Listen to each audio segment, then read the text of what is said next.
January 1944. Before dawn, the Pacific Ocean lies heavy and unmoving, its surface broken only by the slow roll of steel hulls. Salt hangs in the air. Diesel fumes mix with the distant smell of cordite. On the horizon, faint silhouettes emerge. American battleships, cruisers, and destroyers, forming a line that stretches beyond sight. Somewhere on a coral island ahead, Japanese soldiers wait in silence, gripping rifles, listening to the sea, unaware that the morning will redefine their understanding of war itself. To understand why this moment mattered, one must step back to the foundations of the Pacific War. Imperial Japan had built its military doctrine on speed, discipline, and the spiritual endurance of the soldier.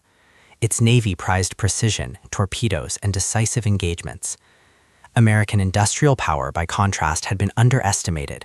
Many Japanese planners believed the United States lacked the resolve for a long war across vast oceans.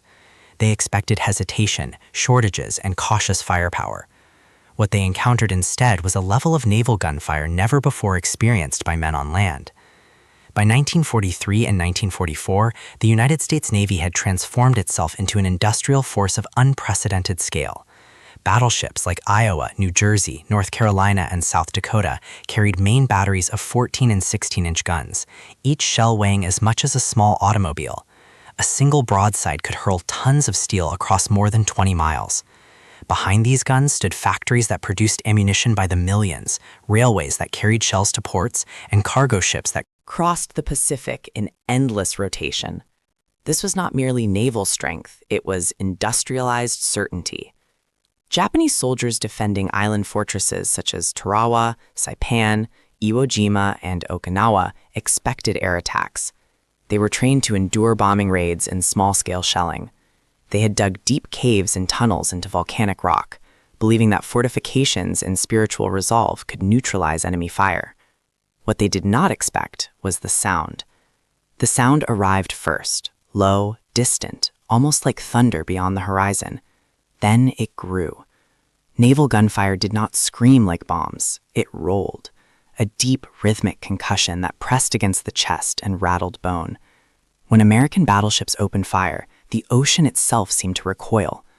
According to U.S. Navy firing logs, battleships at Iwo Jima fired more than 6,800 rounds of heavy-caliber ammunition before the first wave of Marines even touched the beach. Cruisers and destroyers added tens of thousands more shells. Japanese after-action reports and post-war testimonies described the effect with restrained astonishment. Positions carefully camouflaged vanished in seconds. Entire ridgelines collapsed. Caves thought impregnable became tombs when shockwaves traveled through solid rock. One surviving Japanese officer later wrote that it felt as if the earth had been lifted and slammed back down repeatedly. Another compared the shelling to a steel typhoon that did not pause for breath. The recurring symbol of this experience was the shell itself. Massive, relentless, anonymous. American shells arrived not as singular acts of violence, but as a continuous presence. They did not ask whether a position was defended bravely or weakly. They did not discriminate between ideology and flesh. They arrived because they could, because American industry ensured that there would always be another shell and another and another. This was the emotional contrast at the heart of the experience. Japanese soldiers had been taught that courage and sacrifice could compensate for material shortages. They believed that an enemy so far from home would tire, would conserve ammunition, would hesitate. Instead, they faced a navy that fired with an almost unsettling calm.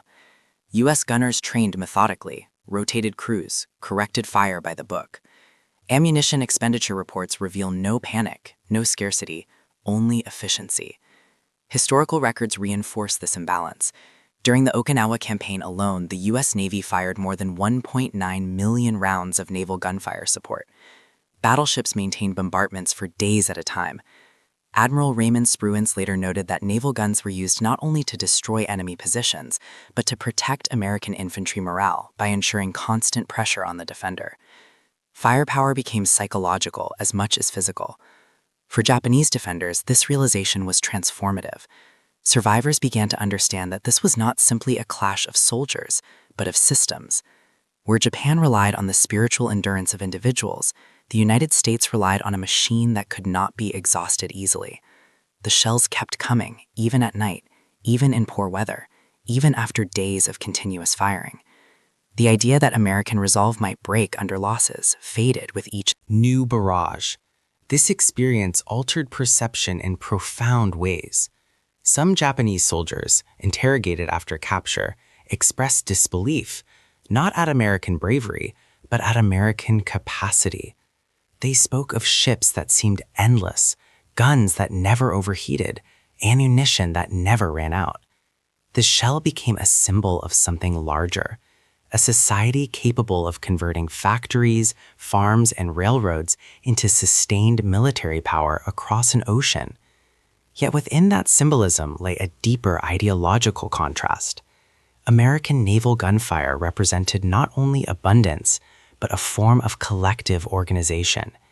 Each shell was the product of thousands of unseen hands, miners, machinists, engineers, dockworkers, operating within a democratic system that mobilized its population without absolute coercion. The Japanese soldier faced not just an enemy army, but an entire economic civilization focused on victory. As the war progressed, this realization spread. By 1945, Japanese strategic assessments openly acknowledged American material superiority as decisive. The thunder of naval guns became, in memory, the sound of inevitability. Even the most disciplined defenders could not fight the ocean itself when it hurled steel without pause. In the final months of the war, as American fleets moved ever closer to the Japanese home islands, naval guns continued to speak. They bombarded coastal factories, rail yards, and airfields. The same sound that stunned soldiers on distant islands now echoed within sight of Japan itself. The shell remained the symbol, unchanging, heavy, unstoppable. In the end, the story of American naval guns is not only about destruction, it is about what sustained power. Looks like when ideology, industry, and logistics align. For the Japanese soldiers who endured those bombardments, the lesson was harsh and unforgettable. Courage could delay defeat, but it could not silence a civilization capable of producing thunder on demand. Long after the guns fell silent, the memory remained, not of individual battles, but of that rolling sound across the sea, a reminder